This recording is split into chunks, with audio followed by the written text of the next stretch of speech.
Dall'amore di Barbara e di Manu nascerà un nuovo essere umano. Ora ci tufferemo nel cuore di questa odissea di 9 mesi, misteriosa e miracolosa, la nascita di un bambino. All'inizio, come si sa, il seme viene deposto dall'uomo nel grembo della donna. Carissimi, bentornati nel mio canale. Pochi giorni fa, a ben 93 anni d'età, ci ha lasciati il noto divulgatore televisivo Piero Angela. Ebbene, ve la ricordate la sua lunga serie di puntate televisive chiamate Quark? Lo spezzone di video che abbiamo appena visto era tratto proprio da una di queste puntate e il signor Angela usa proprio questo termine, miracolo, per definire tutta la procreazione. Sicuramente ha ragione, perché il tema della vita, anzi direi tutto il tema della vita, a 360 gradi, è un vero e proprio miracolo. Però usare questo termine, secondo me, è inopportuno, soprattutto perché il signor Piero Angela, nota persona non credente e agnostica, che cosa ne sa di miracoli? Perché dubitare sull'esistenza di una volontà creatrice? Credo che siamo tutti d'accordo nel considerare straordinariamente bellissima la nostra terra e il creato, la natura. Perché non dimostrare una certa gratitudine verso chi o qualcosa che ha creato questa bellissima terra? No, lui questo coraggio, questa forma di responsabilità non la vuole proprio usare, perché secondo il suo pensiero tutto è frutto del caso. Dio non esiste. Beh, lasciamo queste considerazioni ed approfondiamo questo tema del video, il miracolo. Per parlare di questo bellissimo argomento siamo oggi davanti ad una statua dell'Arcangelo Michele. È una bella statua che si trova a 2 passi dall'oratorio di Michele Arcangelo a Pozzoveggiani, provincia di Padova.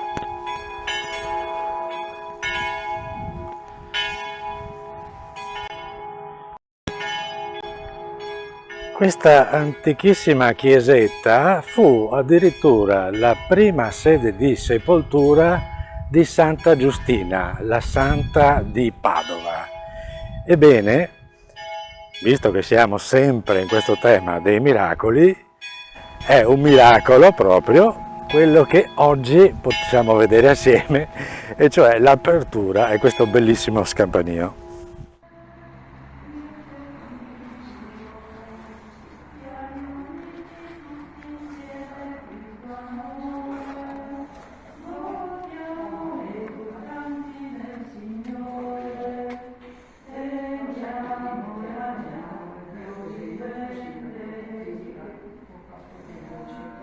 La maggior parte della gente che si dice credente, cosa pensa del miracolo? Ritiene che questo sia un intervento del soprannaturale e che sia quasi indispensabile per avere una prova, una certezza dell'esistenza del divino. Ma cos'è questo miracolo?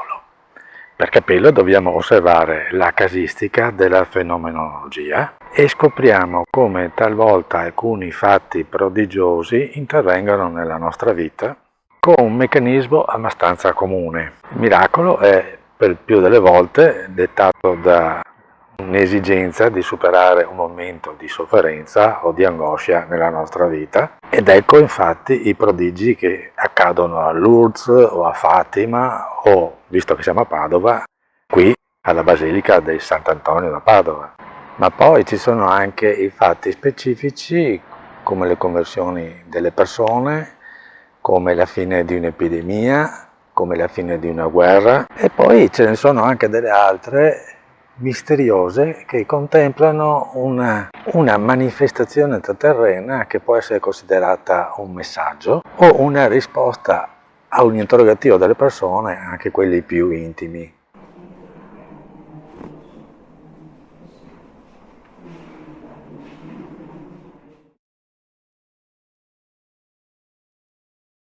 Che cosa vuol dire la parola miracoli? Che cosa indica? In realtà non ha niente a che fare con ciò che magari potresti immaginare te con la parola miracoli. La parola miracoli non indica un cambiamento repentino della realtà esterna, come potrebbe essere la guarigione di una malattia fisica. Piuttosto, un miracolo è un cambiamento in percezione, è un cambiamento dalla paura all'amore. E questo cambiamento di percezione dalla paura all'amore ha un profondo effetto al nostro interno, ovvero dà vita alla pace interiore, alla pace che ognuno di noi in definitiva cerca costantemente nella propria vita. Bisogna prendere atto allora che accade veramente qualcosa di inspiegabile, perché questi segni della presenza divina sfidano spesso le leggi della natura e della fisica. Tutta questa premessa, cari amici, è perché desidero aprire un dibattito su questo tema, che per me è fondamentale, come credo che sia per molti che seguono anche questo mio canale. Affrontare e parlare di questo argomento per me oggi è importante anche per dare un seguito a uno dei primi video che ho pubblicato. Qui abbiamo parlato molto spesso di spiritualità e di temi legati in modo particolare alla figura dell'Arcangelo Michele.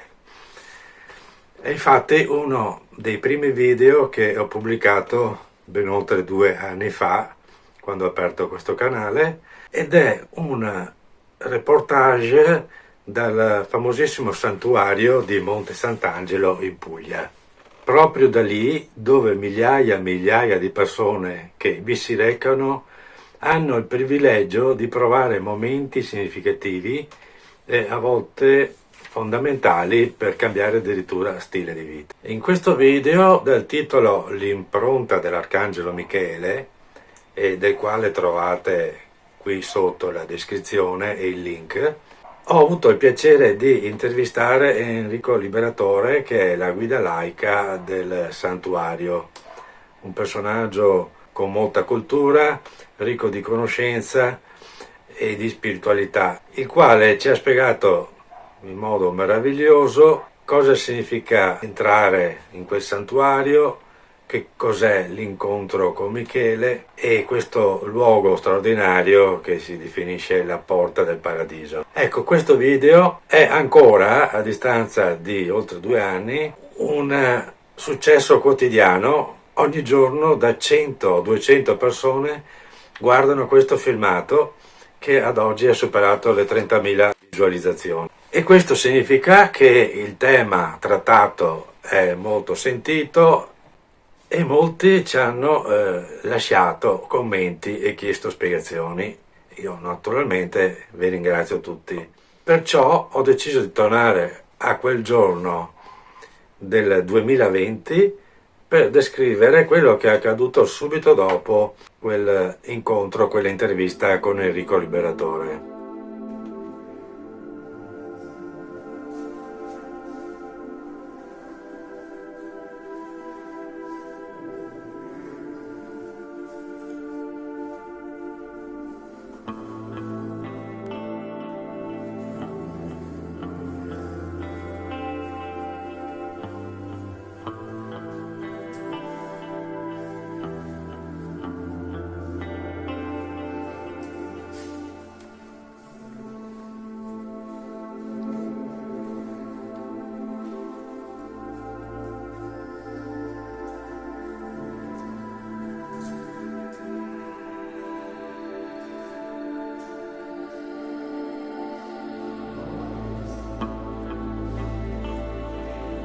Eh sì, perché dopo quel momento è successo veramente un po' di tutto e al solo ripensarci provo ancora un senso di sgomento e di meraviglia. E aggiungo che ho trasmesso a me e alla mia compagna che mi affiancava un tale livello di energia che godo di benefici ancora oggi e quindi ho deciso di testimoniarlo. E se dobbiamo parlare di prodigio, Sì, per me questo è stato un prodigio e sento la necessità di raccontarlo, anche se le mie conclusioni ovviamente sono molto opinabili, quindi mi aspetto da voi un vostro commento. Ma andiamo con ordine. E va detto che prima di riuscire ad arrivare a Monte Sant'Angelo abbiamo dovuto superare una quantità di ostacoli, a partire da imprevisti del viaggio, imprevisti nell'alloggio, fino a problemi anche fisici rilevanti, compreso un malore di una certa importanza. E in verità non c'era mai accaduto prima di avere così tanti problemi in un unico viaggio. Comunque in qualche modo ne siamo usciti e siamo arrivati al santuario anche grazie alla ferma volontà di poter concludere in questa maniera il nostro viaggio, perché quello era l'obiettivo principale.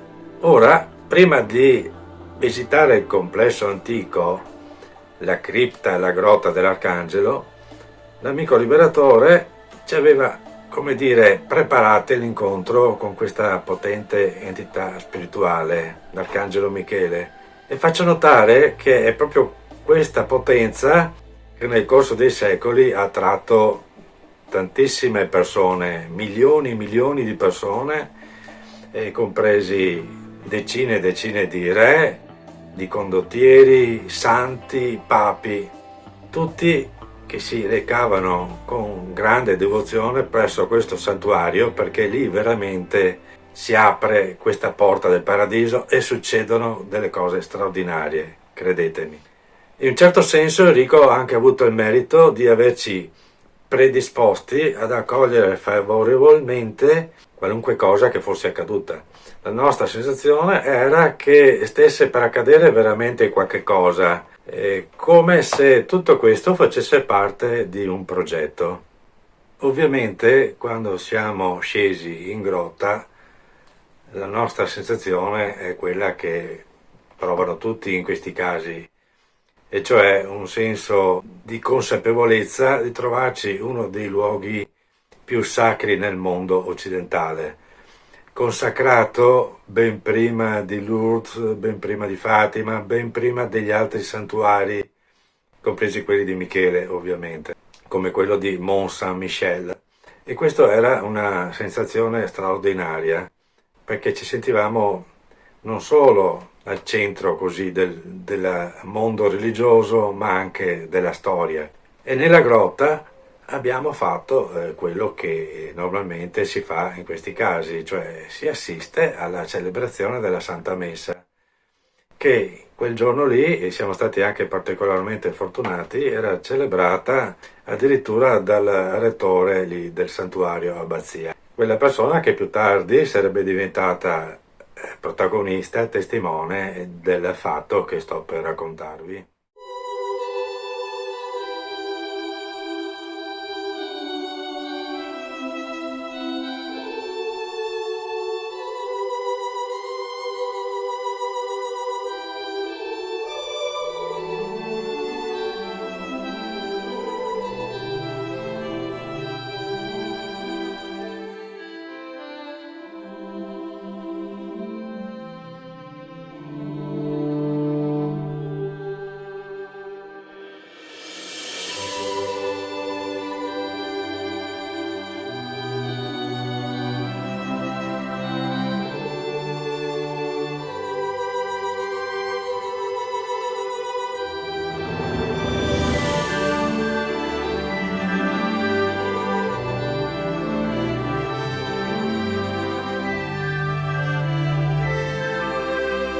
E per raccontare come si sono svolti i fatti abbiamo scelto di parlarne davanti a questo santuario dedicato a San Leopoldo Manbij, che è il secondo santo famoso qui a Padova. E anche qui si può dire che la devozione dei fedeli è molto alta e molti hanno potuto godere di grazie speciali. Infatti dentro il santuario c'è una zona completamente dedicata agli ex voto.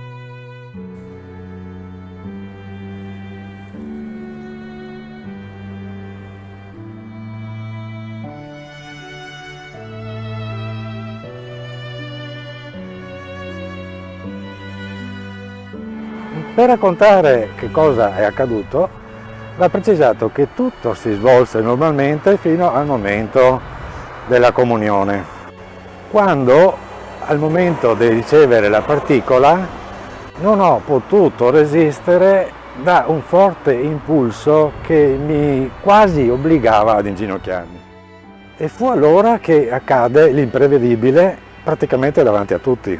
Appena padre Ladislao mi porse la particola nelle mani, si udì un distinto rumore, un forte crack, accompagnato anche da una lieve pressione sulle mie dita.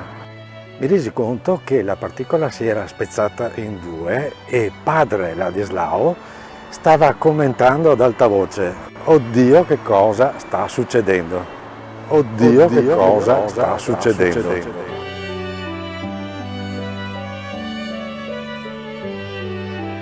Superato il momento imbarazzante, padre Ladislao si riprese i due pezzi della particola, li ripose nel calice e me ne porse un'altra integra. Provate a immaginare di trovarvi nella mia stessa situazione. La perplessità ovviamente era tanta, no? Io cosa potevo fare? Me ne tornai al mio posto molto perplesso e meditavo su quello che era accaduto. Mi sembrava veramente impossibile.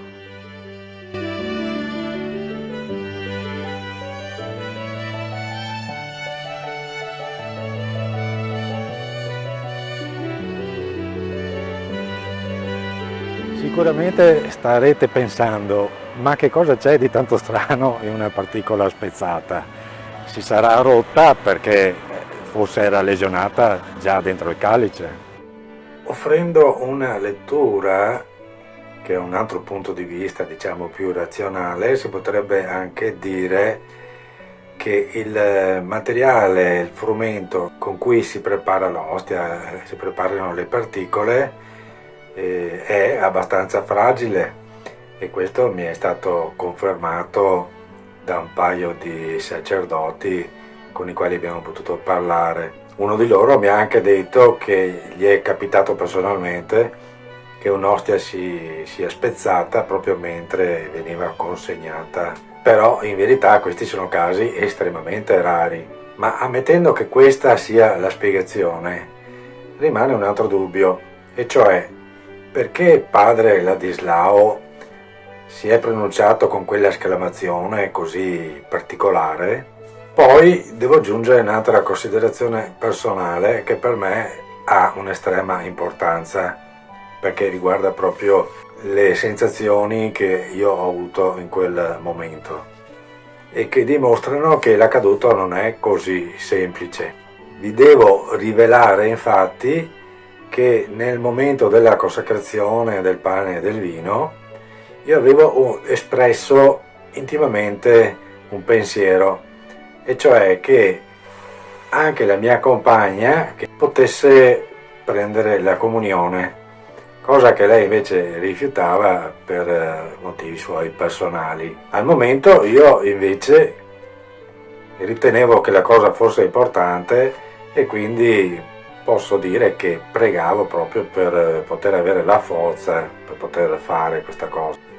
Ma dentro di me esprimevo pure un desiderio, diciamo così, un po', vi sembrerà strano, vabbè, il desiderio era questo, cioè che succedesse un qualche cosa che avesse fatto in modo che anche lei si comunicasse assieme a me, perché quello era un momento molto importante. Quindi l'aver constatato che la particola si è spezzata in due potrebbe essere una specie di risposta a questo mio intimo desiderio, quasi come dire che seguire un sacramento così importante come quello della comunione sarebbe stato possibile sicuramente nell'ambito di quanto prevede la Chiesa Cattolica, però. Cioè quello in pratica era un invito a formalizzare e regolare la nostra unione col matrimonio religioso.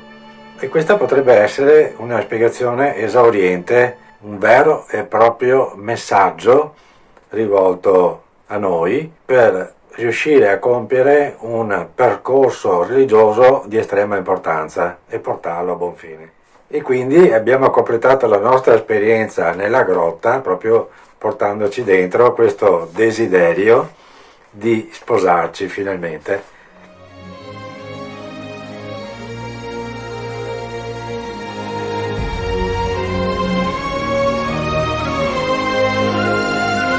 Questo luogo, in maniera irrazionale, trascendente, invisibile, avvengono degli incontri con la Santissima Trinità. Avvengono degli incontri così potenti, e me ne sono reso conto perché ci sono persone indemoniate, persone che hanno dei problemi, che hanno fatto errori nella propria vita e che quando entrano nella grotta hanno delle reazioni soprannaturali, assolute, non reali. Quindi c'è veramente qualcosa che va oltre la ragione. Fides et ratio, fede e ragione.